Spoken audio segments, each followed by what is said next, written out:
நம்முடைய பிதாவாகிய தேவனுடைய அன்பும் ஆண்டவராகிய இயேசு கிறிஸ்துவின் கிருபையும் சமாதானமும் உங்கள் அனைவரோடும் கூட என்றென்றைக்கும் இருப்பதாக.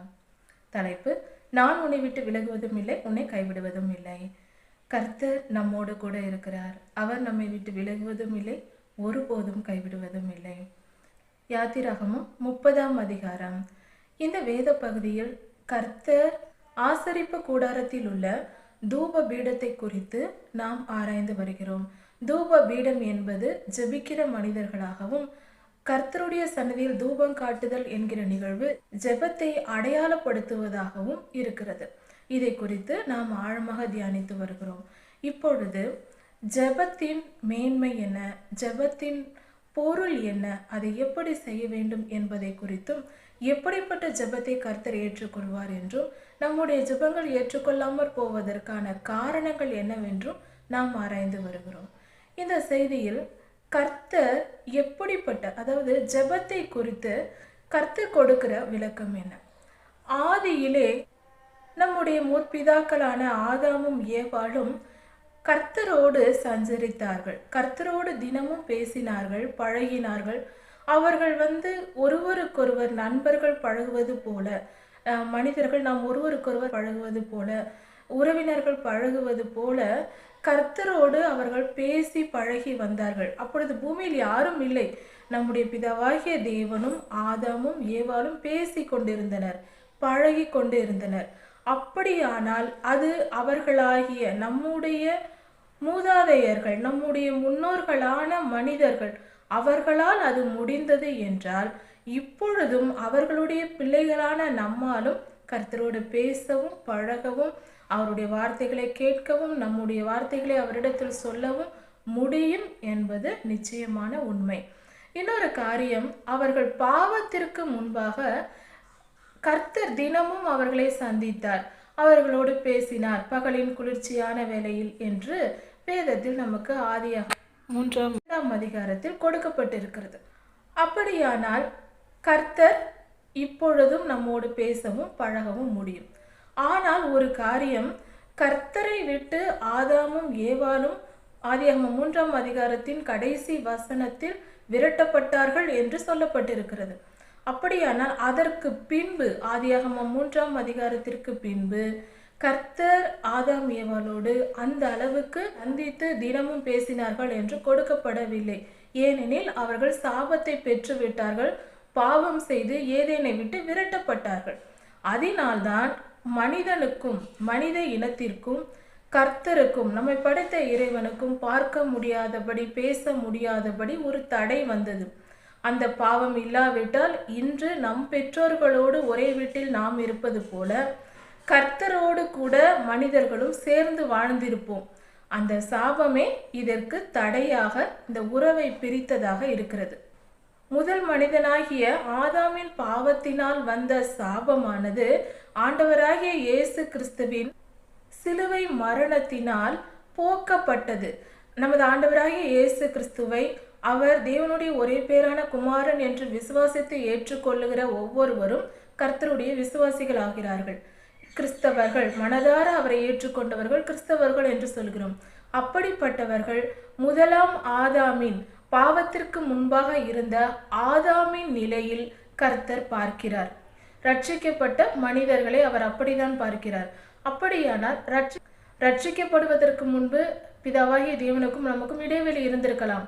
ஆனால் ரட்சிக்கப்பட்ட ஒவ்வொருவரும் ஆதியில் ஆதாமும் ஏவாளும் கர்த்தரோடு பேசியது போல நாமும் கர்த்தரோடு பேச வேண்டும், பழக வேண்டும், ரட்சிக்கப்பட்ட ஒவ்வொருவரும் என்று கர்த்தர் எதிர்பார்க்கிறார்.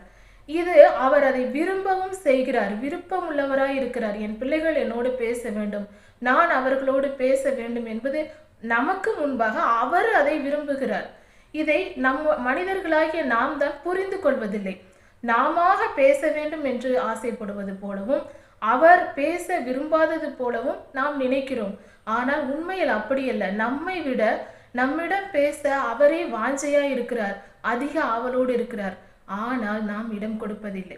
சரி, இது ஏன் இப்படி ஒரு இடைவெளி உண்டாகிறது கர்த்தருக்கும் மனிதனுக்கும் இடையில் என்றால், கர்த்தர் மனிதனை படைக்கும் போது நம் பிள்ளைகளுக்கு நாம் எப்படி சுதந்திரம் கொடுக்கிறோமோ, நாம் துணிமணிகள் எடுத்து கொடுக்கிறோம் நம்முடைய பிள்ளைகளுக்கு. சிறு பிள்ளைகளாக இருந்தாலும் நாம் நிறைய ட்ரெஸ் எடுத்து கொடுப்போம்.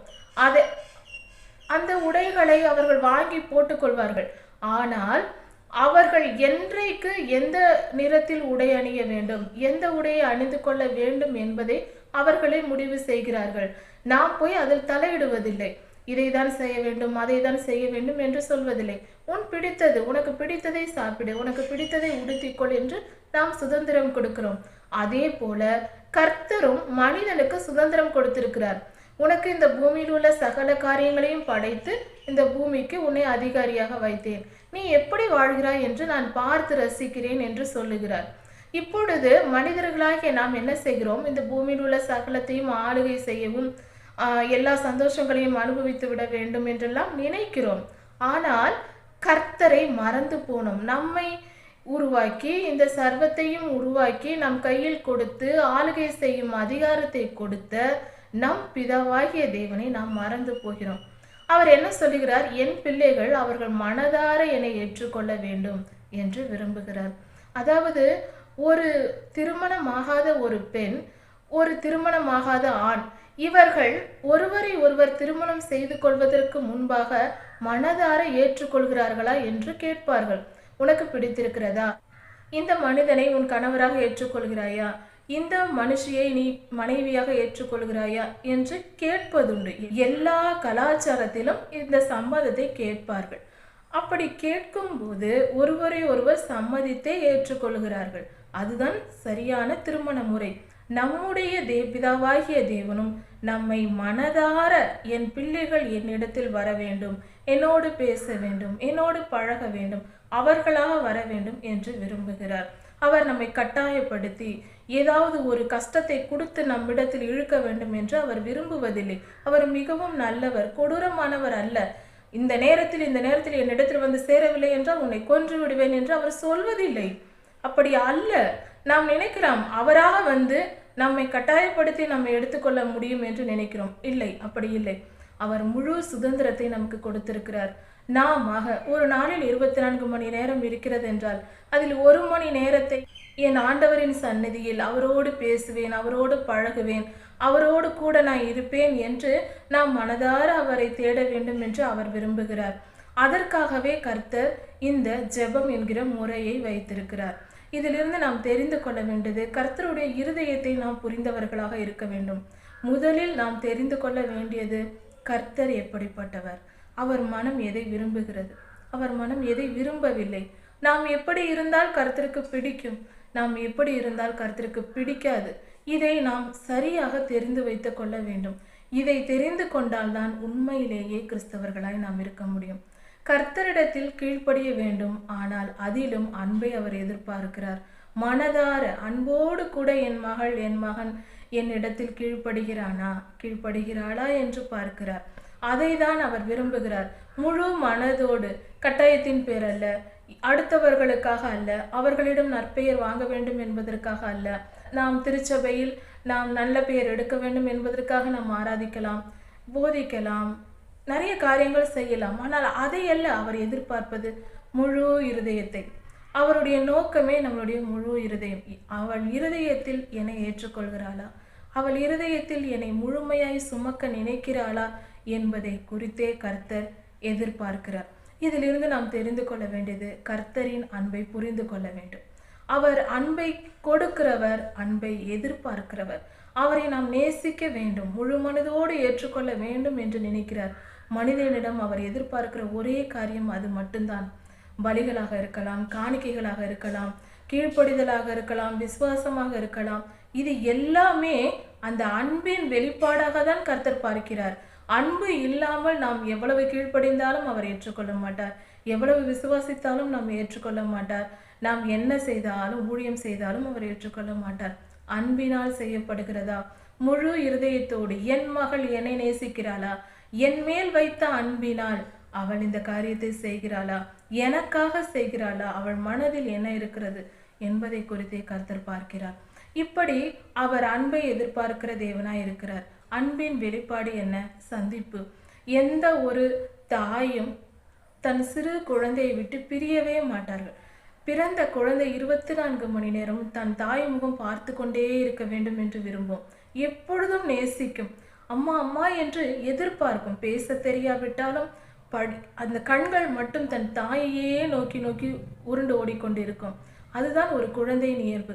ஒரு தாய்க்கும் ஒரு சேய்க்கும் ஒரு சிறு குழந்தைக்கும் உள்ள அன்பு எப்படி அது பிரியாதிருக்க வேண்டும், ஒன்றோடொன்று சேர்ந்திருக்க வேண்டும், ஒருவரோடு ஒருவர் ஒற்றுமையாக இருக்க வேண்டும் என்று அந்த குழந்தை நினைக்கிறதோ அந்த தாய்க்கும் அதே உணர்வு தான் இருக்கும். அப்படி நினைக்கிறதோ அதே போலதான் கர்த்தர் நம்மை விரும்புகிறார். நாமும் அவரோடு இருக்க வேண்டும், அவரோடு பேச வேண்டும், அவரோடு பழக வேண்டும், எப்பொழுதும் அவரை நினைத்து கொண்டிருக்க வேண்டும், நம்முடைய எல்லா செயல்களிலும் அவரை நாம் நினைத்து செய்ய வேண்டும் என்று விரும்பும். ஒருவர் ஒரு கணவன் மனைவி புதியதாக திருமணமானவர்களாக இருப்பார்கள் என்றால் அவர்கள் ஒருவரோடு ஒருவர் அவர்கள் தங்கள் வேலைகள் எல்லாவற்றையும் செய்வார்கள், வேலைக்கு போவார்கள். ஆனால் அவர்கள் இருதயமோ ஒருவரை ஒருவர் நினைத்து கொண்டே இருக்கும். அதே போல கர்த்தரும் நாம் எல்லா காரியங்களும் உலக காரியங்களை செய்ய வேண்டியதுதான், ஆனாலும் எப்பொழுதும் நாம் கர்த்தரை நினைத்து கொண்டிருப்போம். அப்படி இருக்க வேண்டும் என்று அவர் விரும்புகிறார். நம்முடைய செயல்கள் ஒவ்வொன்றையும் செய்யும் போது ஒரு காரியம் முடிவெடுக்கும் போதும் ஒரு சிறு காரியமாக இருக்கலாம், ஒரு பெரிய காரியமாக இருக்கலாம், எதுவா இருந்தாலும் கர்த்தருக்கு இதுக்கு பிடிக்குமா, கர்த்தர் இதை விரும்புவாரா என்று நாம் நேசித்து செய்யும் போது அது அவருக்கு மிகவும் பிரியமானதாக இருக்கும். இப்படிதான் கர்த்தர் நம்மிடத்தில் எதிர்பார்க்கிறார். அவருடைய அன்பை புரிந்து கொள்வோம். அந்த அன்பை வெளிப்படுத்தும் விதமாக, அதாவது ஒருவர் அன்பு கூர்ந்த இருவருடைய மனங்கள் ஒன்றை ஒன்று சந்திக்க விரும்பும். அந்த மனம் சந்திக்க விரும்பும். எப்பொழுதும் அது தாய் சேயாக இருக்கலாம், கணவன் மனைவியாக இருக்கலாம், எந்தவித உறவாக இருக்கலாம், நண்பர்களாக இருக்கலாம், தினமும் பார்க்க வேண்டும், பேச வேண்டும், பழக வேண்டும் என்று விரும்பும். அதே போல கர்த்தரும் நம்மை தினமும் சந்திக்க விரும்புகிறார். நம்மோடு பேச வேண்டும், நம்மோடு பழக வேண்டும். அதிகமாய் எந்த அளவுக்கு அன்பு கூறுகிறார்களோ அந்த அளவுக்கு அதிக நேரத்தை நாம் நேசிக்கிறவர்களோடு செலவழிப்போம். அதை தான் கர்த்தரும் எதிர்பார்க்கிறார். ஒரு வேத ரகசியங்கள் எல்லாம் கர்த்தருக்கும் மனிதனுக்கும் உள்ள உறவு எல்லாம் மிகப்பெரிய வித்தியாசம் எதுவும் இல்லை. மிக சுலபமானது, நாம் புரிந்து கொள்ளக்கூடிய மிக சுலபமானது. ஒரு தாய்க்கும் சேய்க்கும் உள்ள இருவருடன் இருக்கிற ஒரு பிணைப்பு. பிறந்த கை குழந்தையை தாய் எப்பொழுதும் சுமந்து திரிவது போல கர்த்தர் நம்மை சுமந்து திரிய விரும்புகிறார். கணவன் மனைவி ஒருவரை ஒருவர் எந்த நேரத்திலும் என்ன செயல் இருந்தாலும் யாருடன் பேசிக் கொண்டிருந்தாலும் ஒருவரை ஒருவர் நினைத்து கொண்டிருப்பார்கள். அதுபோல அவரும் நம்மை நினைக்க வேண்டும், நாம் அவரை நினைக்க வேண்டும் என்று அவர் விரும்புகிறார். இப்படியாக கர்த்தருக்கும் மனிதனுக்கும், அதாவது நமக்கும் உள்ள அந்த நினைவுகள், அந்த ஒன்றிணைப்பு, அந்த உறவின் முறைக்காக தான் கர்த்தர் ஜெபம் என்ற அமைப்பை ஏற்படுத்தியிருக்கிறார். ஜெபம் என்பது கர்த்தரையும் நம்மையும் ஒன்றாக இணைக்கிற ஆயுதமாய் இருக்கிறது. கர்த்தர் மிகவும் நல்லவர், அவரை போல நல்லவர் ஒருவரும் இல்லை.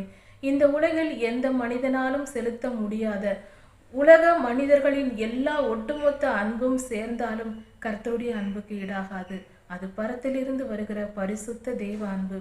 மனிதர்களுடைய அன்பு மாறி போகும், கர்த்தருடைய அன்போ என்றும் மாறாதது. அவர் நேற்றும் இன்றும் என்றும் மாறாதவர். ஆதியாகமம் முதல் வெளிப்படுத்தல் வரை எந்த தீர்க்கதரிசியையும் எந்த கர்த்தருடைய பிள்ளைகளையும் அவர் கைவிட்டதே இல்லை. அவரை நம்பியவர்களை அவர் ஒருபோதும் கைவிட்டதில்லை. அதே போல நம்மையும் கைவிட மாட்டார். அவரை நேசிப்போம், அவரிடத்தில் அன்பு கூறுவோம், அவரோடு சந்திக்கிற அந்த ஜெபம் என்கிற சந்திக்கும் நேரத்தை நாம் நிர்ணயிப்போம். மாலை 7 மணி அளவில் தினமும் கர்த்தரை நாம் சந்திக்கலாம். அதிகாலை நேரங்களில் கர்த்தரை நாம் சந்திக்கலாம். இப்படி நம்முடைய நேரத்தை நாம் நிர்ணயித்து தினமும் ஒரே நேரத்தில் தினமும் கர்த்தரை சந்திக்க வேண்டும், ஜெபத்தில் காத்திருக்க வேண்டும். அப்பொழுது நாம் அவருடன் பேசலாம், அவர் நம்முடன் பேசுவார். இதற்கு பெயர்தான் ஜெபம். யாத்திராகமம் 30ஆம் அதிகாரம். ஜெபத்தை குறித்து தியானித்து வருகிறோம். ஆசரிப்பு கூடாரத்தின் தூப பீடத்தில் உள்ள அந்த தூப வர்க்கங்களிலிருந்து எழும்புகிற புகை ஜெபத்தை குறிக்கிறது. அதை குறித்து நாம் தியானித்து வருகிறோம். தூப பீடத்தில் இருக்கிற அந்த அக்னியில் தூப வர்க்கங்கள் இடப்படுகிறது. அந்த தூப வர்க்கம் எதற்காக இடப்படுகிறது, அது என்னென்ன என்பதை குறித்து நாம் பார்க்கலாம். தூப வர்க்கம் என்பது சாம்பிராணி போன்ற வாசனை திரவியங்களை கொடுக்கிறது. அந்த வாசனை திரவியங்களை பரிசுத்தமானதை குங்குலியம், சாம்பிராணி, வெள்ளை போலம் போன்ற பொருட்களால் தயாரிக்கப்பட்ட ஒரு தூப வர்க்கமாய் அதை கர்த்தர் பயன்படுத்த சொல்லுகிறார். அது பரிசுத்தமானதாக இருக்கிறது. அந்த தூப வர்க்கத்தை அந்த நெருப்பில் போடும்போது அதிலிருந்து புகை எழும்பி அந்த ஆசரிப்பு கூடாரத்தின் உள்ளும் வெளியிலேயும் அதிகமான நல்ல ஒரு வாசனை தரும். அந்த வாசனை கர்த்தருடைய சன்னதியில் போய் சேரும் கிருபாசனத்தில். அப்பொழுது அது கர்த்தருக்கு பிரியமான சுகந்த வாசனையாக இருக்கிறது என்று சொல்லப்படுகிறது. அந்த தூப வர்க்கத்தின் புகை எதை குறிக்கிறது என்றால், பரலோகத்தில் நம்முடைய பிதாவாகிய தேவனுக்கு முன்பாக போய் சேருகிற நம்முடைய ஜெபங்களை குறிக்கிறது. தூப பீடத்திலிருந்து புறப்படுகிற புகை மிகுந்த வாசனையுள்ள பரிசுத்தமான தூப வர்க்கத்தினால் உருவாக்கப்பட்டதாய் இருக்கிறது. ஆகிய நாமும் பரிசுத்தமான ஒரு வாழ்க்கை வாழ வேண்டும். அப்பொழுது பரிசுத்த வாழ்க்கை வாழ்கிற ஒரு நல்ல மனிதர்கள், பரிசுத்தவான்களின் ஜெபங்கள் கேட்கப்படும். இன்றும் கூட அதிகமான மிகப்பெரிய ஊழியர்கள் ஜெபிக்கும் போது அநேக அற்புதங்கள், அடையாளங்கள் நடக்கும். ஆனால் சிலர் சாதாரண மனிதர்கள் ஜெபிக்கும் போது சில நேரம் அற்புதங்கள் நடப்பதில்லை. சில நேரம் நடக்கலாம். சிலர் சொல்லுவார்கள், நான் ஜெபித்தால் எனக்கு எந்த அற்புதமும் நடக்கவில்லை என்று சொல்வார்கள். இதற்கு காரணம் என்ன? அந்த பெரிய பரிசுத்தவான்கள், தீர்க்கதரிசிகள், ஊழியர்கள் அவர்கள் கடைபிடிக்கிற வாழ்க்கை முறை, அவர்கள் பரிசுத்தமான ஒரு வாழ்க்கையை வாழ்ந்து கொண்டிருப்பார்கள். அப்படி இருக்கும்போது அவர்கள் செய்கிற ஜெபம் பரிசுத்தமான தூப வர்க்கம் போல இருக்கிறது. அவர்கள் அப்பா பிதாவே என்று அவர்கள் கூப்பிட்ட உடனே கர்த்தர் உடனே என் மகனே என் மகளே என்று செவி கொடுப்பார். அந்த பரிசுத்தமான ஜெபம் உடனே கர்த்தருடைய சன்னதியில் போய் சேரும். சுத்திகரிக்கப்பட்டு விடுகிறது. அவனுடைய பாவம் மன்னிக்கப்பட்டு விடுகிறது. அப்பொழுது கர்த்தர் அந்த மனிதனுடைய ஆவியை பார்க்கும்போது அந்த மனிதன் பரிசுத்தமானவனாக தோன்றுவார். கர்த்தருக்கு பிரியமில்லாத காரியங்களை செய்து கொண்டு நாள் முழுவதும் ஜெபித்தாலும் அந்த ஜெபம் கேட்கப்படாது. அக்கிரமக்காரரின் ஜெபத்தை நான் கேட்க மாட்டேன் என்று வேத வசனம் சொல்லப்பட்டிருக்கிறது. பரிசுத்தமான ஜெபம், பரிசுத்தமான தூபம், அதுதான் கர்த்தரால் ஏற்றுக்கொள்ளப்படும். இன்னொரு காரியம், அதாவது வேதாகமத்தில் பலி செலுத்தும் முறைமைகளில் கர்த்தர் கொடுத்திருக்கிறார், புளிப்பில்லாத அப்பத்தை பலி செலுத்துங்கள் என்று. புளிப்பில்லாத அப்பத்தை தகன பலிபீடத்தில் அந்த பலி செலுத்தப்பட வேண்டும். தகன பலியாக அந்த மாவில் ஒரு கைப்பிடி எடுத்து தகன பலியாக செலுத்த வேண்டும் என்றெல்லாம் கர்த்தர் சொல்லி இருக்கிறார். சரி, புளிப்பில்லாத அப்பத்தை ஏன் அதில் செலுத்த சொல்லுகிறார்? கர்த்தருக்கு செலுத்தும் பலிகள் புளிப்பில்லாததாக இருக்க வேண்டும் என்று பல இடங்களில் சொல்லப்பட்டிருக்கிறது. புளிப்பு என்றால் என்ன? ஒரு பொருள் புளிக்கிறது என்றால் அதில் நோய் கிருமிகள் வந்து விட்டது என்று பொருள். அது நல்ல கிருமிகளாக இருக்கலாம். பொதுவாக ஈஸ்ட் என்ற பொருளை நாம் பிரெட் இதெல்லாம் செய்வதற்கு பயன்படுத்துவார்கள். அந்த பிரெட் செய்ய பயன்படுத்தப்படும் அந்த ஈஸ்ட் ஆனது ஒரு பாக்டீரியா, அது ஒரு வைரஸ் என்றும் சொல்லலாம். அது காய்ந்த நிலையில் இருக்கும்போது அது ஒரு பொருள் போல இருக்கும். சிறிய கடுகு போன்ற ஒரு விதை போல வெண்மை நிறத்தில் இருக்கும். ஆனால் அது தண்ணீரில் போட்ட உடனே கரைந்து அது நோய் கிருமி, அது அப்படியே வளர்ந்து விடும், செடி போல வளர்ந்து விடும். அது ஒரு தாவர வகையை சேர்ந்ததுதான், பாக்டீரியா வகையை சேர்ந்தது. அதை எடுத்து மாவில், நாம் கோதுமை மாவில் பிசைந்து வைக்கும் போது அது புளித்து 6-7 மணி நேரத்திற்குள் பிரெட் தயாரிக்க தேவையான மாவாக வரும். அந்த மாவை எடுத்து வேக வைக்கும் போது அது பூ போன்ற ஒரு பஞ்சு போன்ற ஒரு ஒரு தன்மையுடைய ஒரு நல்ல பிரெட்டாக கிடைக்கும் நமக்கு. இப்படியாக செய்வார்கள்.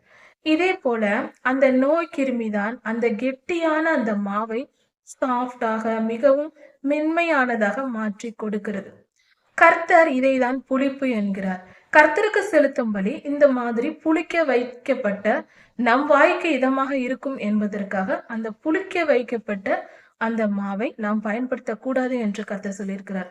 சாதாரணமாக தண்ணீரில் சேர்த்து உடனே பிசைந்து செய்யப்படுகிற சப்பாத்தியை தான் நாம் பயன்படுத்த வேண்டும் என்று வேதாகமம் கொடுக்கப்பட்டிருக்கிறது.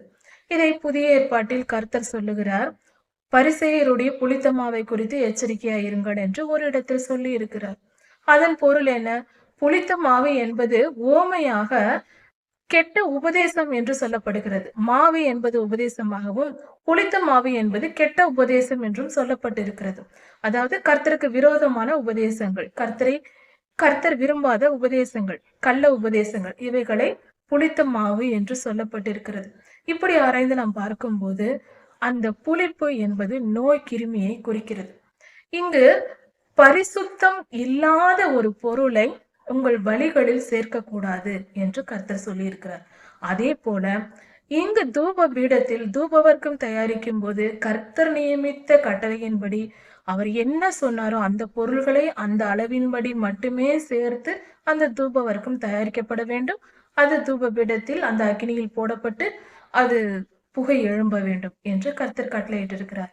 அப்பொழுதுதான் அது கர்த்தரால் ஏற்றுக்கொள்ளத்தக்க ஒரு தகுதி வாய்ந்ததாக இருக்கும். அதை தான் கர்த்தர் நம்முடைய இருதயத்தில் என்று எதிர்பார்க்கிறார். அன்று தூப வர்க்கத்தில் இருந்தது.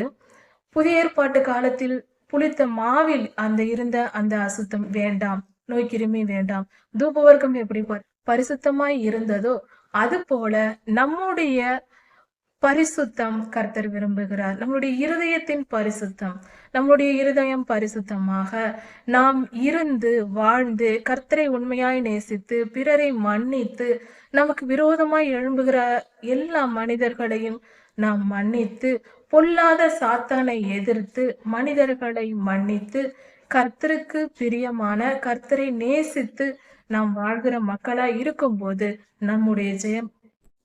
நம்முடைய ஜெபங்கள் உடனே கேட்கப்படும். அதில் எல்லளவும் சந்தேகம் இல்லை. கர்த்தர் நீதிமான்கள் மேல் நோக்கமாய் இருக்கிறார் என்று சொல்லப்பட்டிருக்கிறது. இப்படிப்பட்ட பரிசுத்தமான ஒரு மனித வாழ்க்கை வாழும்போது கர்த்தர் அந்த மனிதனுடைய ஜெபத்தை, அந்த இருதயத்திலிருந்து புறப்படுகிற பரிசுத்தமான அந்த ஜெபத்தை கர்த்தர் கேட்கிறவராய் இருக்கிறார், கேட்டு பதிலளிக்கிறவராய் இருக்கிறார். ஜெபம் என்பது பரிசுத்தமானதாக இருக்க வேண்டும். ஜெபம் என்றால் என்ன என்று பார்த்தோம். ஜெபம் எப்படிப்பட்டதாக இருக்க வேண்டும், அது எப்படி தயாரிக்கப்பட வேண்டும், அந்த ஜெபம் எப்படி இருக்க வேண்டும் என்பதை குறித்து தியானித்தோம். ஜெபம் பரிசுத்தமானதாக இருக்கும் போது கர்த்தர் அதை ஏற்றுக்கொள்வார். பரிசுத்தமான இருதயத்திலிருந்து புறப்படுகிற ஜெபத்தையே கர்த்தர் ஏற்றுக்கொள்வார். சரி, அந்த இருதயம் எப்படி பரிசுத்தமா இருக்க வேண்டும்? அப்படி என்றால் என்ன? மனிதனுடைய இருதயத்தில் இருக்கிற மாம்சத்தின் கிரியைகளான கலாத்தியர் 5ஆம் அதிகாரத்தில் கொடுக்கப்பட்டிருக்கிற ஆவியின் கனிகளால் நிரப்பப்பட்டு மாம்சத்தின் கிரிகள் எல்லாம் அகற்றப்பட்ட இருதயத்திலிருந்து புறப்படுகிற ஜெபம் கர்த்தருக்கு மிகவும் பிரியமானதாகவும் கர்த்தர் கேட்கிற ஜெபமாகவும் இருக்கும். தானியேல் ஐயா ஜெபித்தார், உடனே வானத்திலிருந்து தேவதூதர் புறப்பட்டு வந்தார் என்று வேதத்தில் சொல்லப்பட்டிருக்கிறது. இது எப்படிப்பட்ட ஜெபம்? ஏனென்றால் அந்த இடத்தில் ஒரு விளக்கமும் கொடுக்கப்பட்டிருக்கிறது. தானியேல் ஐயாவின் ஜெபம் உடனே கேட்கப்பட்டு தேவதூதர் அனுப்பப்பட்டார். அன்றே, அந்த பொழுதே. அவர் சேருவதற்கு 21 நாட்கள் ஆனது. ஆனால் அவர் அன்றே புறப்பட்டு விட்டார் என்று அந்த தேவதூதர் சொல்லுகிறார். அப்படியானால் என்ன காரணம் என்றால் அதில் ஒரு வார்த்தை கொடுக்கப்பட்டிருக்கிறது. தானியேல் கர்த்தருக்கு பிரியமான மனுஷனாய் இருந்தார், அதனால் அந்த உடனே தேவனுடைய சன்னதியிலிருந்து பதில் புறப்பட்டது என்று அந்த தேவதூதரே சொல்வார். அதுபோல நாமும் கர்த்தருக்கு பிரியமானவர்களாய் வாழும்போது அதுதான் பரிசுத்தமான வாழ்க்கை. நாம் அவருடைய சொல்படி கேட்டு நம் இருதயத்தை வளைத்து நம் ஆத்துமாவை நொறுக்கி அதை சரியாக்கி அதில் உள்ள எல்லா பிசிறுகளையும் நீக்கி அதில் அடைத்து கொண்டிருக்கிற தீய குணங்களை எடுத்து போட்டு அதை சுத்திகரித்து நம்முடைய ஆத்தும சுத்திகரிப்பு என்பதே வாழ்க்கையாகும். அதை புரிந்து கொண்டு நடந்து கொள்ள வேண்டும். ஒவ்வொரு மனிதனுக்கும் கர்த்தர் கொடுக்கிற வாழ்நாள் என்பது அவனுடைய ஆத்தும சுத்திகரிப்புக்காக தான். ஒரு சிலர் அந்த ஆத்துமாவை கொடுக்கப்பட்ட நாட்களில் சுத்திகரித்து கொண்டு கர்த்தருடைய ராஜ்யத்திற்குள், பரலோக ராஜ்யத்திற்குள் சென்றடைகிறார்கள். நம்முடைய ஆத்துமாவை சுத்திகரித்து கொண்டு இந்த வாழ்நாளை நாம் பயன்படுத்தி கொள்ள வேண்டும். சிலர் அப்படி அல்லாமல் பிறப்பிலிருந்து வருகிற ஆத்மாவில் இருக்கிற தீமையான காரியங்களை இன்னும் அதிகப்படுத்தி கொண்டு தங்கள் வாழ்நாள் முழுவதும் அந்த நாட்கள் முடிவதற்குள் இன்னும் அதிகமாய் கெட்டு தங்கள் ஆத்மா முழுவதையும் கெடுத்துக் கொள்கிறார்கள். வெளிப்படுத்தல் 22ஆம் அதிகாரம் சொல்லப்பட்டிருக்கிறது போல, பரிசுத்தவான்கள் இன்னும் பரிசுத்தமாகட்டும், நீதி உள்ளவர்கள் இன்னும் நீதி செய்யட்டும், அநியாயம் செய்கிறவர்கள் இன்னும் அநியாயம் செய்யட்டும் என்று சொல்லப்பட்டிருக்கிறது போல கர்த்தர் மனிதனுக்கு வாழ்நாளை கொடுத்திருக்கிறார். அதை நாம் எப்படி பயன்படுத்தி கொள்கிறோம்? பரிசுத்தமானால் பரலோக ராஜ்யத்தை சென்றடைவோம். நம் ஆத்துமாவை கரைகள் உள்ளதாக பாவத்திற்கு இடம் கொடுத்து வாழ்ந்தால் நாம் எரிகிற நரகாக்கினையின் பாதையில் போய் கொண்டிருக்கிறோம் என்று பொருளாகிறது. இந்த வேத வசனங்களை நாம் புரிந்து கொண்டு தெரிந்து கொண்டு தெளிவுள்ளவர்களாக கர்த்தருக்கு பிரியமானவர்களாக வாழ முயற்சி செய்ய வேண்டும். இன்னொரு காரியத்தையும் நாம் இங்கு கவனிக்க வேண்டும். மனிதனுடைய சாதாரணமாக சொல்லக்கூடிய புறஜாதியார் மத்தியிலும் பேசப்படக்கூடிய ஒரு காரியம் என்னவென்றால், ஏதாவது மனிதர்கள் தீமை செய்யும் போது சொல்லுவார்கள், இவன் இவ்வளவு பொல்லாதவனாக இருக்கிறான், இவனுக்கு தீமை நேரிடும், அவனுடைய வாழ்க்கை பார் எப்படி இருக்க போகிறது என்று சொல்வார்கள். சிலர் நன்மை செய்கிறவர்களாக இருப்பார்கள், அவர்களை பார்த்து அந்த குடும்பம் நன்றாக இருக்கும், அவர்கள் பிள்ளைகள் ஆசீர்வதிக்கப்படுவார்கள் என்று பலர் ஆசீர்வதிப்பதையும் பார்த்திருக்கிறோம். சரி, ஒரு மனிதன் பாவம் செய்யும் போது அவன் கெட்டு போய் விடுவான் என்று சொல்லுகிறார்களே, அது எப்படி நடக்கும்? அந்த மனிதன் செய்கிற பாவத்தை பார்ப்பது யார்? அந்த மனிதன் செய்கிற பாவத்திற்கு தக்க பலன் பிற்காலத்தில் வரும் என்று நம்புகிறோம் நாம். ஆனால் அதை கொடுப்பவர் யார்? அது எப்படி அவருக்கு தெரிகிறது? நம்மை பார்த்து கொண்டு இருப்பதினால்தானே. உலகத்தில் இருக்கிற ஒவ்வொரு மனிதனையும் கர்த்தர் பார்த்து கொண்டு இருப்பதினால்தான் நன்மை செய்கிறவனுக்கு நன்மையையும் தீமை செய்கிறவனுக்கு தீமையையும் அவர் படி அளக்கிறார். கர்த்தர் நீதியுள்ளவர், அவர் நீதியாய் நியாயம் செய்கிறார். இந்த உலகம் தாறுமாறாக ஏனோ ஏதோ என்று நடக்கவில்லை. எல்லாம் முறைப்படி மிக மிக துல்லியமான நிர்வாக முறைமைப்படி நடக்கிறது. முழுக்க முழுக்க ஒரு சிறு துளி அளவு கூட எதுவும் தன் இஷ்டத்திற்கு தானாக நடக்கவில்லை. கர்த்தரே சகலத்தையும் மிக துல்லியமாக சரியான முறைப்படி நடத்தி கொண்டிருக்கிறார். பாவம் செய்கிறவனுக்கு பாவத்தையும் நீதி செய்கிறவனுக்கு நீதியையும் சரியான காலத்தில் எந்தெந்த நேரத்தில் எது நடக்க வேண்டும் என்று அவர் திட்டமிட்டபடியே தான் இந்த பூமி சுற்றி கொண்டிருக்கிறது. மனித வாழ்வும் நடந்து கொண்டிருக்கிறது. கர்த்தர் என்ன திட்டமிட்டாரோ அதுதான் இப்பொழுது நடந்து கொண்டிருக்கிறது. நாம ஒரு திட்டமிடுதலை வைத்துக்கொண்டு ஏனோ தானோ அதை நாம் புரிந்து கொள்வதில்லை. கர்த்தர் என்ன திட்டம் வைத்திருக்கிறார் என்பதை புரிந்து கொள்ள நம்மளால் முடியவில்லை. அதனால் நாம் என்ன நினைத்துக் கொள்கிறோம்? ஏதோ நடக்கிறது, நமக்கு புரியாத விஷயங்களை தானாக நடக்கிறது என்று சொல்லிவிடுகிறோம். இல்லை, அவர் ஒரு திட்டம் வைத்திருக்கிறார். அந்த திட்டத்தின்படியே தான் உலகத்தின் ஒவ்வொரு நாளும் ஒவ்வொரு நிமிடமும் நடந்து கொண்டு வருகிறது. இது முழுக்க முழுக்க முன்பே பிளான் செய்யப்பட்ட திட்டமிட்ட ஒரு சரியான முறைமை. அதை அப்படியே அந்த ப்ராஜெக்டை அவர் நிறைவேற்றி வருகிறார். அந்த திட்டமிடுதல் சரியானதாக இருக்கிறது. அதன்படியே எல்லாம் நடக்கிறது. கர்த்தருடைய திட்டத்தில், அதாவது இன்னும் சற்று புரியும்படி சொல்ல வேண்டும் என்றால், ஒரு பொம்மலாட்ட பொம்மை போலதான் மனிதர்கள். கர்த்தர் எப்படி இழுக்கிறாரோ அப்படி நாம் ஓடுகிறோம். எந்த பக்கம் இழுத்தாலும் நாம் அந்த பக்கம் ஓடுகிறோம், எந்த பக்கம் தள்ளினாலும் அந்த பக்கம் நாம் செல்லுகிறோம். இதுதான் உண்மை.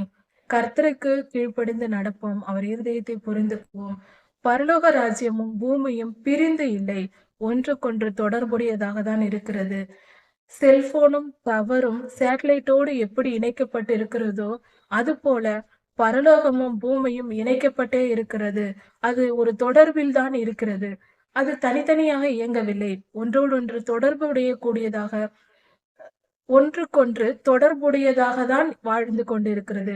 பூமியில் உள்ள மனிதர்களின் வாழ்வும் பரலோக ராஜ்யமும் ஒன்றுக்கொன்று இணைக்கப்பட்டிருக்கிறது. இன்னும் துல்லியமாக சொல்ல வேண்டும் என்றால், மனிதனின் இருதயத்தின் நினைவுகள் எல்லாம் பரலோகத்திலிருந்து கவனிக்கப்படுகிறது. பேச்சும் நடத்தையும் வாழ்க்கை அல்ல, நம் மனதிற்குள் நம் சரீரத்திற்குள் இருக்கிற நினைவுகள், நம்மளுடைய மூளையில் சிந்திக்கிற நினைவுகளை எல்லாம் அங்கிருந்து கவனிக்கப்பட்டு கொண்டிருக்கிறது. இது சத்தியம், உண்மை. இதை புரிந்து கொண்டு நாம் வாழ்ந்தால் நம்முடைய வாழ்க்கைக்கு நன்மையாக அமையும். நாம் கர்த்தருக்கு பயந்து நடப்போம், கர்த்தருக்கு பிரியமாய் நடப்போம். யாத்திராகமம் 25ஆம் அதிகாரம். இது ஆசரிப்பு கூடாரத்தில் உள்ள தூப பீடத்தை குறித்து வேதத்தில் கொடுக்கப்பட்டிருக்கிறது. தூப பீடம் என்பது ஜெபிக்கிற மக்களுக்கு அடையாளமாகவும், தூப பீடத்திலிருந்து எழும்புகிற வாசனையுள்ள அந்த புகையானது, அந்த தூபமானது கர்த்தருக்கு முன்பாக பிரியமுள்ளதாக இருக்கும். அந்த தூபம் இன்றைய ஜெபத்திற்கு அடையாளமாக இருக்கிறது.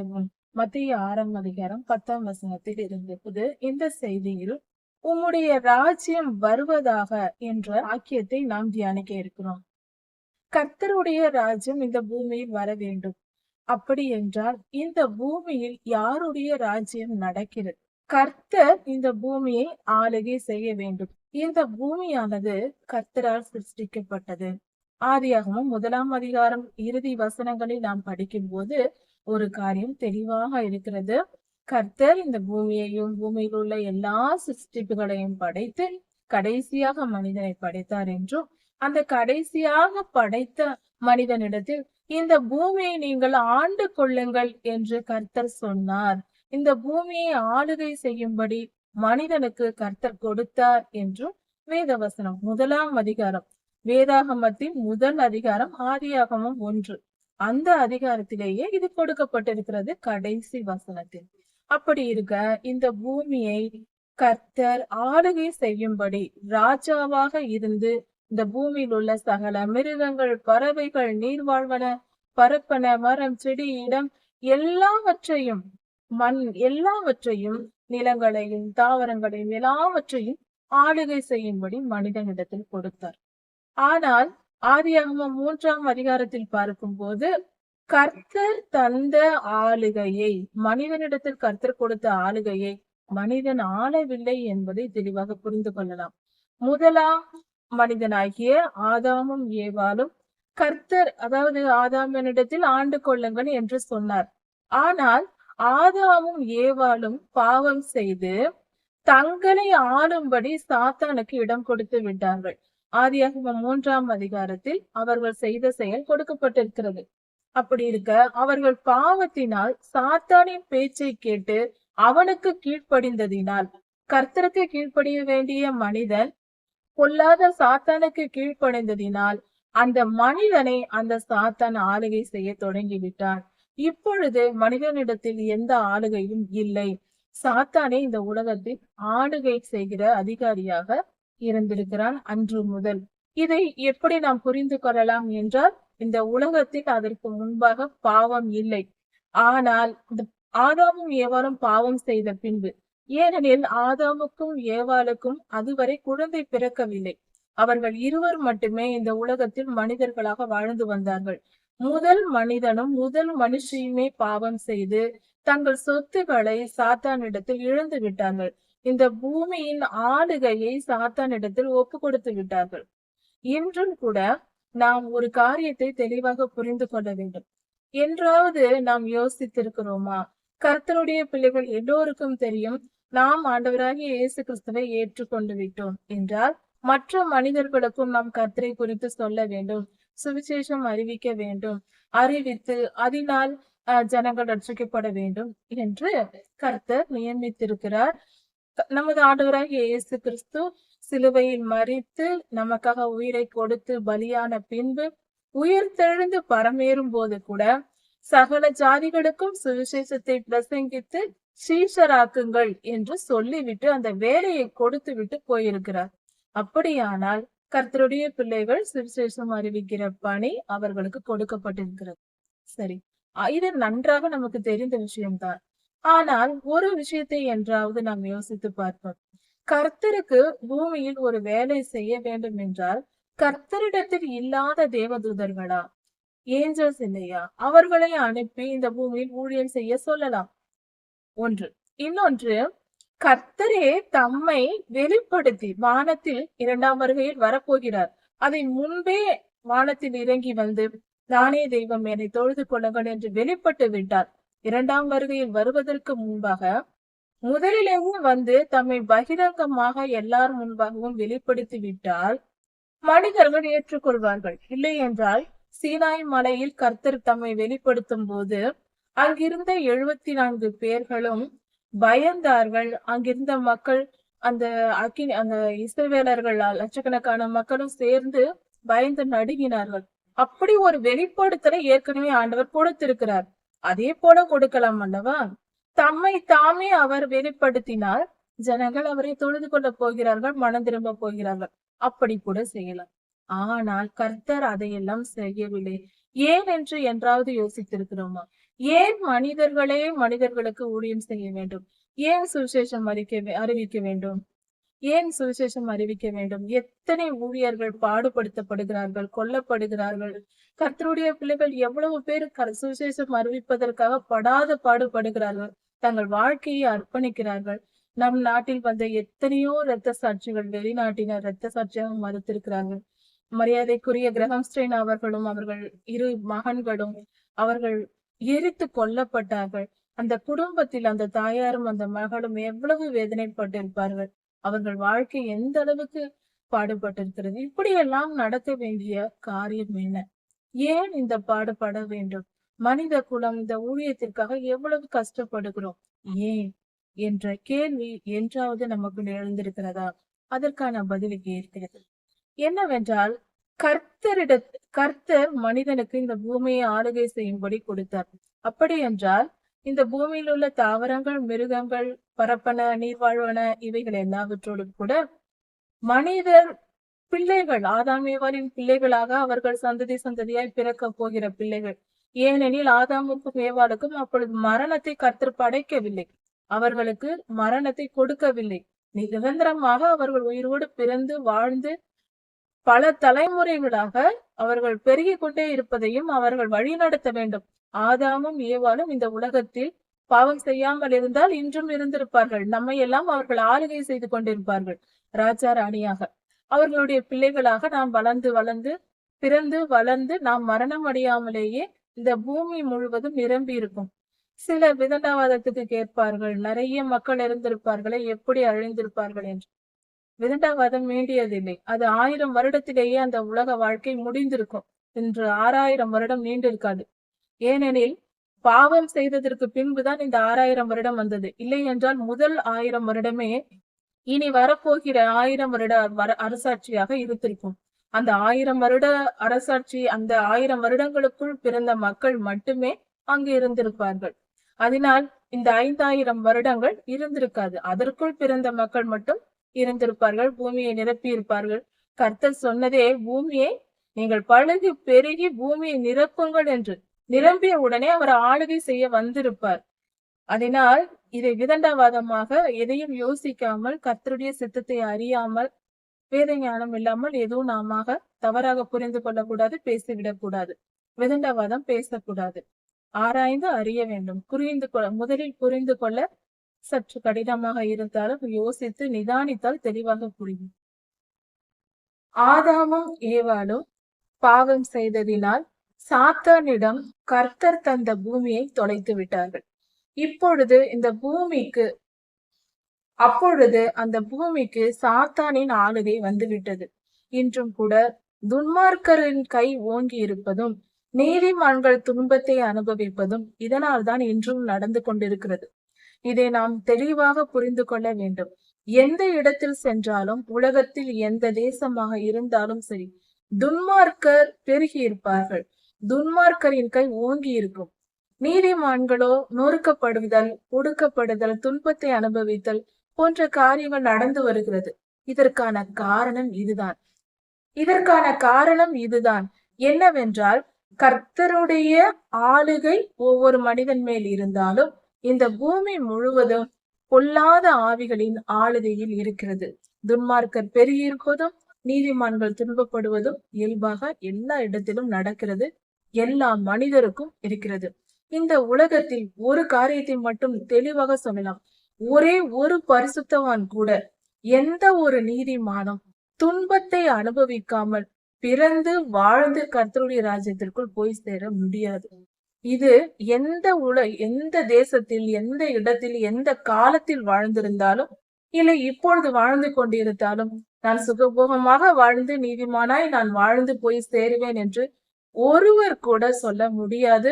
அப்படிப்பட்டவர்கள் நீதிமான்களாய் இருக்கவே முடியாது. ஏனெனில் எங்கு ஒரு பரிசுத்தம் இருக்கிறது என்று சொன்னாலும் அது பொல்லாதவனின் கண்களுக்கு உறுத்தும். அவன் உடனே அவர்களை தாக்கி அவர்களை துன்பத்துக்குட்படுத்துவான். இது நியமம், நீதி. அப்படி செய்யப்படும் பொழுதுதான் வைரம் பட்டை தீட்டப்படுவது போல கர்த்தருடைய பிள்ளைகள் இன்னும் இன்னும் பரிசுத்தமாக்கப்படுகிறார்கள். அது தேவ பிள்ளைகளுக்கு நன்மையாக தான் முடியும். அவனால் அவர்கள் திருந்தட்டும், என் பிள்ளைகளுக்கு நான் நன்மையே செய்வேன் என்று சற்று பொறுத்து கொள்வார். அவர் வேதனைப்படுவார். நம் வேதனையை கண்டால் அவர் கண்ணில் கண்ணீர் வரும். ஆனால் கர்த்தர் அதை பொறுத்து கொண்டு தம்மை அடக்கிக் கொள்வார். என் பிள்ளைகள் துன்பப்பட்டாலும் பரவாயில்லை, அவர்கள் ஏறி நரகத்துக்கு போய்விடக் கூடாது, அவர்கள் பரிசுத்தமாக்கப்பட்டால்தான் பரலோக ராஜ்யத்திற்குள் சேர முடியும் என நம்முடைய இயேசு சுவாமி நம்மை பொறுத்து கொண்டு நம்மை அந்த சூழ்நிலையில் எப்படி காப்பாற்றலாம் என்றுதான் யோசிப்பார். யோசித்து நம்மை காப்பாற்றி வழி நடத்தி பத்திரமாக மீட்டுக் கொள்வார். தினமும் குளிக்கிறோம், இது எல்லாமே ஒரு சுத்திகரிப்பு தேவைப்படுகிறது. நம்முடைய ஆத்மாவுக்கும் அப்படி ஒரு சுத்திகரிப்பு தேவைப்படுகிறது. நம் வாழ்நாள் என்பது சுத்திகரிப்பதற்காகவே நமக்கு கொடுக்கப்பட்டிருக்கிறது.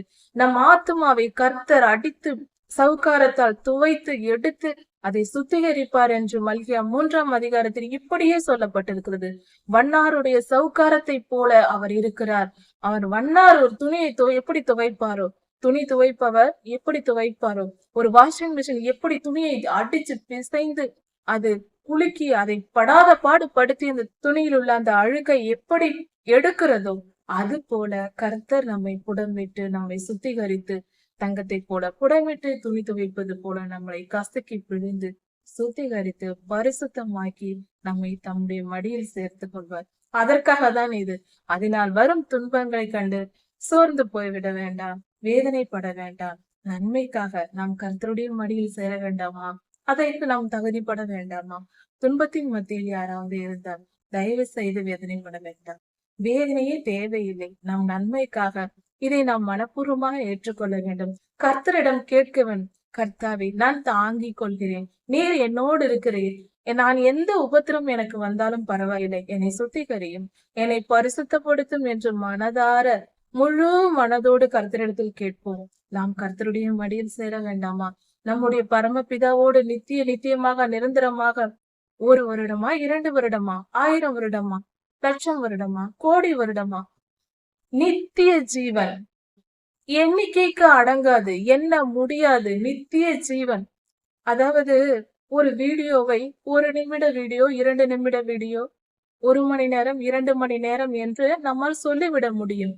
ஆனால் ஒரு போட்டோ அதற்கான நேரமே இல்லை. அது நிரந்தரமானது. அதே போலதான் நித்திய ஜீவனம். கர்த்தரோடு நாம் வாழ்கிற அந்த வாழ்க்கை, இந்த வீடியோ போல இந்த உலக வாழ்க்கை கொஞ்ச நாள், 70 வருடம் 80 வருடம், அவ்வளவுதானே. போனால் போகட்டும், துன்பத்தில் வாழ்ந்து விட்டே போவோம், துன்பமாகவே இருக்கட்டுமே, என்ன நஷ்டம்? இந்த துன்பத்தினால் தானே நாம் நித்திய ஜீவனையை சுதந்திரித்துக் கொள்கிறோம். 70 வருடம் 80 வருடம் வாழப்போகிற இந்த பூமியில் துன்பத்தை மனதார ஏற்றுக்கொள்வோமே, என்னதான் குறைந்து போக போகிறோம்? வரட்டும், பார்த்து கொள்ளலாம் என்ற வீரத்தோடு நாம் கர்த்தரிடத்தில் கேட்டு பெற்றுக்கொள்வோம். நம்மை புடமிடும்படி என்னை சுத்திகரியும் சுவாமி, என் ஆத்துமாவை சுத்திகரியும், என்னுடைய வசனங்களால் சுத்திகரியும், வாழ்க்கையில் பாடுகள் வந்தால் வரட்டும், என்னை நான் அர்ப்பணிக்கிறேன், உமக்கு பிரியமானவளாக, உமக்கு பிரியமானவனாக என்னை மாற்றும் என்று நாம் கர்த்தரிடத்தில் கேட்போம். மாற்றும் என்று நாம் கர்த்தரிடத்தில் கேட்போம். எல்லா பாடுகளுக்கும் நீங்களாக்கி நம்மை சுத்திகரித்து நம்மை மீட்டு கொண்டு நம்முடைய வழி நடத்துவார். ஒன்றும் சேதமாகாது. கொஞ்ச காலம் துன்பம், அவ்வளவுதான், வந்துவிட்டு போகட்டுமே. துணிவோடு ஏற்றுக்கொள்வோம். கர்த்தர் நல்லவர். இதே போல கர்த்தருடைய ராஜ்யம், நாம் அதை தான் பார்த்து கொண்டிருக்கிறோம். கர்த்தருடைய ராஜ்யம் இந்த பூமியில் வர வேண்டும் என்று நாம் சிந்திக்க வேண்டும். அன்று நாம் இந்த பூமியை பொல்லாத சாத்தானுக்கு நாம் விட்டு கொடுத்து விட்டோம். நம்முடைய ஆதிபிதாவாகிய ஆதாமும் ஏவாளும் விட்டு கொடுத்து விட்டார்கள். அதனால் வந்த வினைதான் இந்த பூமியின் ஆளுகை சாத்தானிடத்தில் போய்விட்டது. அவன் ஆளுகை செய்து கொண்டு இருக்கிறான். கர்த்தர் எந்த மனிதன் தன்னை நோக்கி கூப்பிட்டாலும் அந்த மனிதனை கர்த்தர் ஆளுகை செய்வார். அதில் எந்த மாற்றமும் இல்லை. இதில் எப்படி கர்த்தருடைய ராஜ்யம் வர வேண்டும், அதற்கு நாம் என்ன செய்ய வேண்டும்? யாத்திராகமம் 25ஆம் அதிகாரம், மத்தேயு 6ஆம் அதிகாரம் 10ஆம் வசனத்தை தியானித்து வருகிறோம். இதில் பூமியின் ஆளுகை எப்படி சாத்தானிடம் போனது? இந்த பூமியை கர்த்தர் படைத்து மனிதனை ஆளுகை செய்யும்படியாக ராஜா ராணிகளாக ஆதாமையும் ஏவாளையும் படைத்தார். ஆனால் அவர்களோ தங்களுக்கு கொடுக்கப்பட்ட இந்த பூமியை சாத்தானிடத்தில் தொலைத்து விட்டார்கள். அதனால் இந்த பூமியின் ஆளுகை அன்று முதல் இன்று வரைக்கும் சாத்தானுடைய ஆளுகையில் இருக்கிறது. நாம் ஜெபிக்கும் போதும் கர்த்தருடைய பிள்ளைகள் யார் யார் கர்த்தரிடத்தில் தங்களை அர்ப்பணிக்கிறார்களோ அவர்கள் மேல் கர்த்தர் ஆளுகை செய்வார். ஆனால் பொதுவாக எல்லா இடங்களிலும் மற்ற மனிதர்களை, பொல்லாத ஆவிகளை ஆளுகை செய்து கொண்டு இருக்கிறது. ஏனெனில் அவர்கள் அதற்கு இடம் கொடுத்து விட்டார்கள். இதனால் இந்த உலகம் இப்பொழுது மாற வேண்டும். கர்த்தர் அதை தான் விரும்புகிறார். நாம் தான் இந்த உலகத்தை, மனிதர்களாகிய நாம் தான் இந்த உலகத்தை சாத்தானிடம் தொலைத்தோம். அதனால் நீ தொலைத்ததை நீயே செய்ய வேண்டும். கர்த்தருடைய நீதி என்பது கண்ணுக்கு கண் பல்லுக்கு பல் என்பதுதான். இந்த பூமியில் சாத்தானுடைய ஆளுகை வருவதற்கு யார் காரணம் தான்? ஆதாம் ஏவாள், நம்முடைய முற்பிதாக்கள் செய்த பாவம் தான். அது அவர்களுடைய இரத்தத்தில் இருந்தது. அதே டிஎன்ஏ, அதே இரத்தம் இன்று முதல் நம்முடைய சரீரத்திலும் இருக்கிறது. நாம் தான் அதை செய்தோம் என்பதற்கு ஆதாரம் இதுவே. ஆதாம் ஏவாளின் பிள்ளைகளே நாம் எல்லாரும். அவர்களுடைய பாவத்தின் பங்காக தான் நாம் இருக்கிறோம். அவர்கள் மூலம் ஆசீர்வாதத்தையும், அவர்கள் மூலம் நம்முடைய சரீரத்தையும், நம் ஆவியையும் பெற்றிருக்கிறோம். அதே போல அவர்களுடைய பாவ சாபங்களும் நமக்கு உண்டு, அதில் பங்குண்டு. அப்படி இருக்க அவர்கள் செய்த பாவத்தின் நிமித்தம் பூமி சாத்தானிடத்தில் போனதினால் அந்த ஆதாம் ஏவாளின் பிள்ளைகளாகிய நாம் தான் அந்த சாத்தானை அடித்து விரட்டி அவனை இந்த இடத்தை விட்டு காலி செய்து இந்த பூமியை விட்டு விரட்டி கர்த்தருடைய ராஜ்யம் வரும்படியாக நாம் கர்த்தரிடத்தில் இந்த பூமியை மீண்டும் ஒப்புவிக்க வேண்டும். அதற்காக தான் அன்று முதல் இன்று வரை உலகத்தில் தேவ பிள்ளைகள் எழும்பி சாத்தானுக்கு விரோதமாக வேத கால பரிசுத்தவான்கள் எல்லாரும், வேத புத்தகத்தில் கொடுக்கப்பட்டு இருக்கிறவர்களும், இன்று வரை வாழ்ந்து கொண்டிருக்கிற எல்லா பரிசுத்தவான்களும், இனி வரப்போகிறவர்களும் கூட என்ன செய்கிறார்கள்? அவர்கள் கர்த்தருக்கு ஊழியம் செய்கிறார்கள். என்ன ஊழியம் என்றால் சாத்தானை விரட்டுவது இந்த பூமியில் இருந்து. எப்படி? அவருடைய ஆளுகை எப்படி? மனிதர்கள் மனம் திரும்பி பாவம் செய்யாவிட்டால் சாத்தான் மனிதனுக்குள் வந்து வேலை செய்ய முடியாது.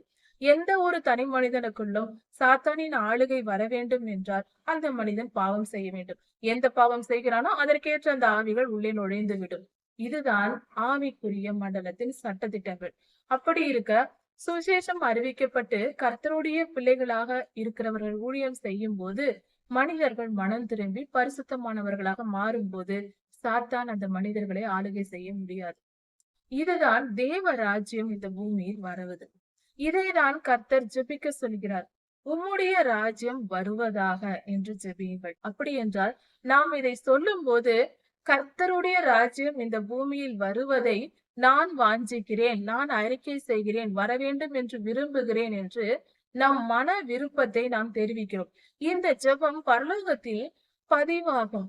எத்தனை பேர் இன்று கர்த்தருடைய ராஜ்யம் வர வேண்டும் என்பதை விரும்புகிறார்கள் என்று கர்த்தர் கணக்கு பார்ப்பார்.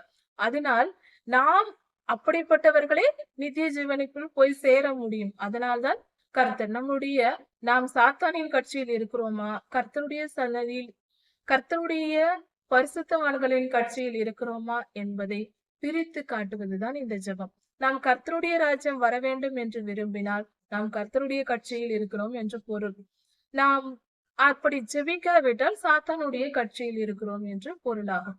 சரி, இந்த பூமியில் கர்த்தருடைய ஆளுகை வருவதற்கு ஒரு தனி மனிதனாக நாம் என்ன செய்ய முடியும் என்றால், ஒரு மனிதனை கொண்டுதான், ஆதாம் ஏவாள் என்ற ஒரு மனிதனை கொண்டுதான் இந்த மனித சமுதாயத்தை ஆண்டவர் உருவாக்கி இருக்கிறார். நோவா என்ற ஒரு மனிதனை வைத்துதான் 8 பேரை காப்பாற்றி எல்லோரோடும் சேர்த்துதான் இந்த பூமியை பழகி பெருக பண்ணி இருக்கிறார். இப்படியே கர்த்தரால் எல்லாம் செய்யக்கூடும். நாம் ஒரு மனிதன் யுத்தம் செய்யும் போது ஒரு மனிதனின் உண்மையான ஊழியத்தின் மூலம் பல மனிதர்கள் ரட்சிக்கப்பட்டு மனம் திரும்புவார்கள். அவர்கள் ஊழியம் செய்யும் போது, ஊழியக்காரர்களாக மாறும்போது அதன் மூலம் பல கனிகள் கிடைக்கும். பலர் ஆத்துமா மனம் திரும்பி கர்த்தருடைய ராஜ்யத்திற்குள் வருவார்கள். இதற்கு கணக்கு போட்டு யாராலும் சொல்லவே முடியாது நம்மால். அந்த அளவுக்கு கர்த்தர் ஒரு மனிதனின் ஊழியத்தை பயன்படுத்த வல்லவராய் இருக்கிறார். ஒரு ஆலிவ் மரத்தை எடுத்துக்கொள்வோம். அதில் ஒரே ஒரு விதை விழுந்துதான் ஒரு மரம் உருவாகிறது. ஆண்டவராகிய இயேசு கிறிஸ்து அவர் கெத்செமனே தோட்டத்தில் ஜெபித்த போது இருந்த மரங்கள் இன்றும் உயிரோடு இருக்கிறதாம். அப்படி இருக்க அதே போலதான் மனிதனுடைய ஊழியத்தையும் கர்த்தர் பரம்ப செய்வார். அப்படி இருக்க நாம் கர்த்தருடைய ராஜ்யம் இந்த பூமியில் வர வேண்டும் என்று சொல்லும் போது அதன் பொருள் என்னவென்றால், பொல்லாத பிசாசை இந்த பூமியில் இருந்து விரட்டி பரிசுத்த ஆவியானவருக்கு இந்த பூமியில் இடம் கொண்டு வருவது. சரி, இந்த காரியத்தை மொத்தமாக நாம் எப்படி செய்வது? 2 விதங்களில் தேவராஜ்யம் இந்த பூமியில் வர வேண்டும். ஒன்று, உலகம் முழுவதும் கர்த்தருடைய ராஜ்யம் வருவது, கர்த்தருடைய 2ஆம் வருகை அது. ஒவ்வொரு தனி மனிதனுடைய இருதயத்திலும் கர்த்தருடைய ராஜ்யம் வர வேண்டும். அதற்காக தான் நாம் ஊழியம் செய்கிறோம். ஒவ்வொரு மனிதர் மனம் திரும்பும் போது கர்த்தருடைய ராஜ்யம் அவர்களுக்குள் வருகிறது. அவர்கள் பாவத்தை விட்டு விலகி சாத்தானை விட்டு நான் பரிசுத்தமாய் வாழ வேண்டும், கர்த்தரே எனக்கு வேண்டும் என்று கர்த்தரை விசுவாசித்து நம்பி ஆசையோடு வாஞ்சையோடு அவரிடத்தில் அன்பு கூர்ந்து அவர் கட்டளைகளை ஏற்றுக்கொண்டு அவரிடத்தில் மனம் திரும்பும் போது அது ஒரு கனியாக கர்த்தருடைய ராஜ்யம் அவர்களுக்குள் வரும். சரி, இப்பொழுது இன்னொரு தெளிவான விளக்கத்தை ஒன்று பார்ப்போம். அதாவது ஒரு மனிதனுக்குள் தேவராஜ்யம் வர வேண்டும் என்றால் என்ன நடக்கும் என்றால், அதற்கு முதலாக நாம் புரிந்து கொள்ள வேண்டியது ஆவி, ஆத்துமா, சரீரம். ஒரு மனிதன் மேல் கர்த்தருடைய ஆவியானவரின் ஆளுகை வர வேண்டும். அந்த ராஜ்யம் வர வேண்டும். அது எப்படி வரும்? மனிதன் என்பவன் ஒரு மனிதன் தான்.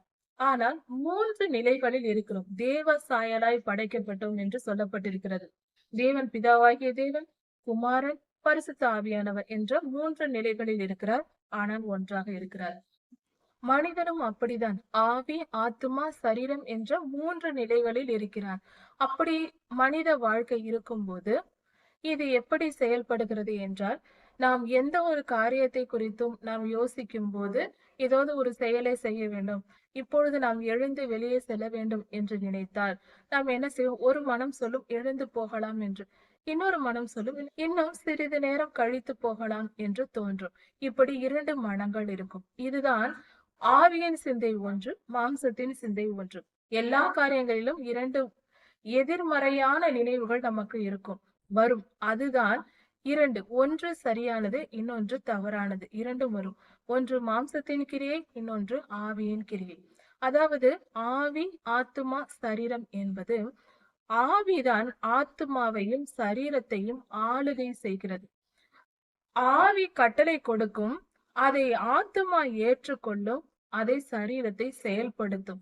ஆத்துமாதான் ஆவி எதை கொடுக்கிறதோ அதை ஏற்றுக்கொள்வதும் ஏற்றுக்கொள்ளாததும் முடிவெடுப்பது ஆத்துமாதான் எடுக்கும். சில நேரங்களில் அவை ஏற்றுக்கொள்ளும், சில சில காரியங்களை அவை ஏற்றுக்கொள்ளாது. அதாவது ஒரு மனிதன், நம்முடைய மனம் என்றால் அது ஆத்துமாதான். அதுதான் நம்முடைய தனித்தன்மை வாய்ந்தது. ஆத்துமா தனித்தன்மை வாய்ந்தது.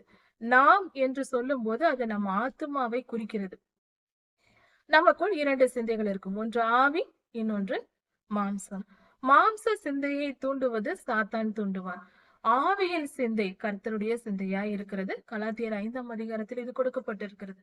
அப்படி இருக்க நாம் ஒரு காரியத்தை கவனமாய் பார்க்க வேண்டும். சற்று ஆழமான சத்தியத்தை கொஞ்சம் பொறுமையாக பார்த்தால் புரிந்து கொள்ளலாம். அதாவது ஆவி ஒரு விஷயத்தை கட்டளை கொடுக்கிறது. இந்த ஆவியின் மேல்தான் கர்த்தருடைய ஆவியானவரும் வந்து ஆளுகை செய்ய முடியும். பொல்லாத ஆவிகளும் வந்து ஆளுகை செய்யும். அதாவது மனிதனுடைய ஆவியை கர்த்தருடைய ஆவியாலும் ஆளுகை செய்ய முடியும். பொல்லாத ஆவிகளாலும் ஆளுகை செய்ய முடியும்.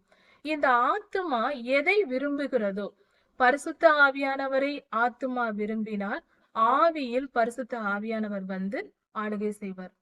மனிதனுடைய ஆத்துமா பரிசுத்த ஆவியானவரை விரும்பினால் மனித ஆவியில் கர்த்தருடைய ஆவியானவர் வந்து ஆளுகை செய்து நம்மை வழி நடத்துவார்.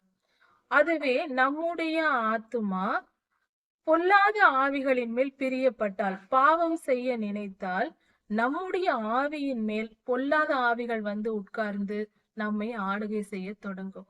அப்படியானால் முடிவெடுப்பது ஆத்துமாவின் கையில் இருக்கிறது. ஆத்துமா என்பதுதான் நாம், நம்முடைய தனித்தன்மை வாய்ந்தது. நம்முடைய ஆவி என்பது கர்த்தரிடத்திலிருந்து வந்த ஆவிதான் நம்முடைய ஆவி. அவர் நாம் பிறக்கும் போது நம் தாயின் கருவில் நமக்கு அவர் கொடுக்கிற அந்த ஆவியானது. மாம்ச சிந்தை என்பது நம் ஆவி, நம்முடைய மாம்சம், நம்முடைய கைகள், கால்கள், கண்கள், வாய்கள், இவை எல்லாம் நம்முடைய சரீரம் என்ன செய்யும்? ஆத்துமா சொல்வதை கேட்டு நடக்கும். ஆத்துமா சொல்லும், இதை பார்க்காதே என்று சொல்லும். ஆத்துமா இதை பார்க்காதே என்று சொல்லும் போது சரீரம் அதை பார்க்காது. ஆத்துமா இதை செய்ய அங்கே போகாதே என்று சொல்லும் போது கால்கள் அங்கு போகாது. ஆத்துமா இந்த கைகளை நோக்கி இதை செய் என்று சொல்லும் போது நம் கைகள் அதை செய்யும். இப்படியாக ஆத்துமா சரீரத்திற்கு கட்டளை கொடுக்கும். ஆவி கட்டளை கொடுத்து ஆத்துமாவுக்கு வரும். அதை ஏற்றுக்கொள்வதும் ஏற்றுக்கொள்ளாமல் இருப்பதும் ஆத்துமாவின் சுதந்திரம். அது சில விஷயங்களை ஏற்றுக்கொள்ளும். சில நேரம் பரிசுத்த ஆவியானவரை ஏற்றுக்கொள்ளும். சில நேரம் பாவத்தை ஏற்றுக்கொள்ளும். பொல்லாத ஆவிகளின் செயலை ஏற்றுக்கொள்ளும். இந்த மனித வாழ்வு இப்படிதான் நடந்து கொண்டிருக்கிறது. அதனால்தான் சில நேரம் நாம் தவறு செய்து நன்மையும் செய்கிறோம், சில நேரம் தவறையும் செய்துவிட்டு தண்டனை அனுபவித்துக் கொண்டிருப்போம். இதனாலதான் இப்படி நடக்கிறது. இந்த ஒழுங்கின்மை இருக்கிறது. எப்பொழுதும் பரிசுத்த ஆவியானவருக்கு இடம் கொடுத்து பரிசுத்தமாய் வாழ நினைப்பதற்கு, அதை கற்றுக்கொள்கிற அந்த வித்தையை, இந்த வாழ்க்கையை கற்றுக்கொள்வதற்காக தான் நாம் வேதம் வாசிப்பது, ஜெபிப்பது, ஊழியர்களின் செய்தியை கேட்பது, கர்த்தரோடு இணைந்திருக்க வேண்டும் என்று சொல்வது. அந்த வித்தையை கற்றுக்கொள்வதற்காக. பரிசுத்த ஆவியானவரின் கட்டளையை ஏற்றுக்கொள்ளுகிற மனதில் நமக்கு வந்து விட்டால் நாம் முழுமை அடைந்து விட்டோம் என்று பொருளாகும். அதை பத்திரமாக பார்த்து கொள்ள வேண்டும். இப்படியாக மனித வாழ்வு என்பது மனிதனுடைய அறிவியல் பூர்வமாக இதை ஆறலாம். ஆவிக்குரிய விஞ்ஞானம் என்று கூட சொல்லலாம். ஆவிக்குரிய விஞ்ஞானம். ஆவி எப்படி செயல்படுகிறது, ஆத்துமா எப்படி செயல்படுகிறது, நம்மளுடைய மாம்சத்தை எப்படி நாம் மேற்கொள்வது, அதை எப்படி அந்த பாவ எண்ணங்களை விட்டு பரிசுத்தத்தை நோக்கி செல்வது, இப்படிப்பட்ட காரியங்களை நாம் கர்த்தருடைய சன்னதியில் காத்திருக்கும் போது, கர்த்தருடைய வார்த்தைகளை கேட்கும் போது நாம் கற்றுக்கொள்ளலாம். அது நாம் முயற்சி செய்ய வேண்டும். நாம் எதை விரும்புகிறோமோ அது நமக்கு கிடைக்கும். நாம் எதை அதிகமாய் நாம் கர்த்தருடைய வார்த்தையை தேடும் போது நமக்கு பரிசுத்தம் கிடைக்கும். பாவத்தை நோக்கி ஓடினால் அது அசுத்தமாக மாறி போய்விடும். அதனால் நம்முடைய விருப்பம் தான் முக்கியம். நாம் எதை விரும்புகிறோம், எதை நம்புகிறோம் என்ற 2 காரியங்களை நம் வாழ்க்கையில் நாம் நிதானித்து விட்டால், சரியாக முடிவெடுத்து விட்டால், நல்ல விஷயங்களை நம்புவதும் சரியான விஷயங்கள் மேல் விரும்புவதும், விருப்பத்தை வைப்பது, அப்படிப்பட்ட இந்த 2 காரியங்களையும் செய்துவிட்டால் நம் வாழ்க்கை சிறந்ததாக அமையும். இப்படியாக கர்த்தருக்கு பிரியமான காரியங்களை நாம் கற்றுக்கொள்வோம். கர்த்தர் நல்லவர், அவர் மிக மிக நல்லவர். இப்படியாக கர்த்தருடைய ஆளுகை நமக்குள் வர வேண்டும். ஒவ்வொரு தனி மனிதனுக்குள்ளும் கர்த்தருடைய ஆளுகை வர வேண்டும். அந்த ஆவியை நாம் கர்த்தரிடத்தில் ஒப்பு கொடுக்க வேண்டும். நாம் ரட்சிக்கப்படும் போது ஆண்டவராகிய இயேசு கிறிஸ்துவின் ரத்தம் நம் ஆவியில் தெளிக்கப்படுகிறது. நம்மேல் தெளிக்கப்படும் போது அந்த ஆவி முழுவதுமாக சுத்திகரிக்கப்பட்டுவிடும்.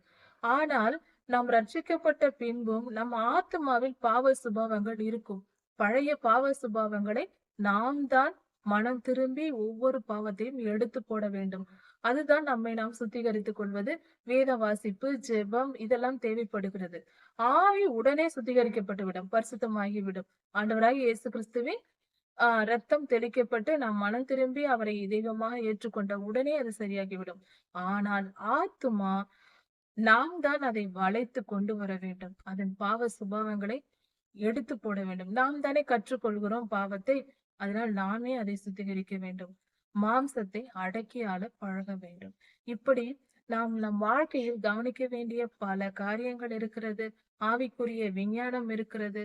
இதையெல்லாம் கற்று தேர்ந்தால்தான் நாம் கர்த்தருடைய ராஜ்யத்திற்குள் போக முடியும், பரிசுத்தமாய் வாழ முடியும். அதையெல்லாம் விட்டு விட்டு பொழுதை போக்கி கொண்டு இருக்க கூடாது. நாம் எப்பொழுதும் நம்மை நிதானித்து நம் நேரத்தை பயன்படுத்தி கொள்ள வேண்டும். இப்படியாக கர்த்தருடைய ராஜ்யம் இந்த பூமியில் வர வேண்டும் என்று நாம் ஜெபிக்க வேண்டும். இப்படி ஒரு தனி மனிதன் சுத்திகரிக்கப்பட்டு கர்த்தருடைய ராஜ்யம் ஒரு மனிதனுக்குள் வரும்போது அந்த மனிதன் நித்திய ஜீவனை சுதந்திரித்துக் கொள்ள தகுதிப்படுகிறான். இதன் தொடர்ச்சி அடுத்த செய்தியில் பார்க்கலாம். கர்த்தர் உங்களை ஆசீர்வதிப்பாராக. மாரநாதா.